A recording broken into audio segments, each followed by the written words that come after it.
امام علی علیہ السلام لوگوں کی اصلاح فرما رہے تھے کہ اتنی دیر میں ایک شخص اٹھا اور کہنے لگا، یا علی، روزہ ہم کیوں رکھتے ہیں؟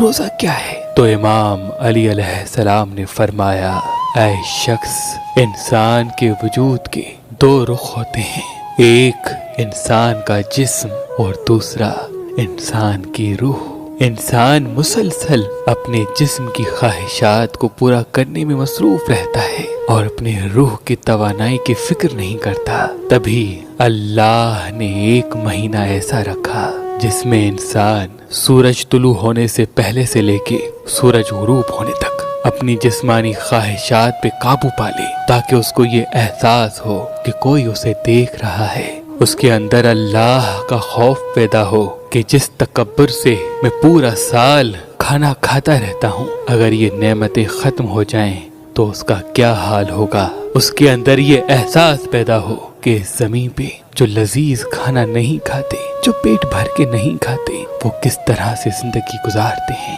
اللہ نے انسانوں کے جسم کی بیماریوں کو روکنے کے لیے اور روح کی توانائی کے لیے انسانوں پہ روزہ فرض کر دیا، لیکن اے شخص، یاد رکھنا، صرف بھوکا رہنا روزہ نہیں، آنکھوں کا بھی روزہ ہے، کانوں کا بھی روزہ ہے، زبان کا بھی روزہ ہے، ہاتھوں کا بھی روزہ ہے، قدموں کا بھی روزہ ہے۔ اس نے کہا، یا علی، وہ کیسے؟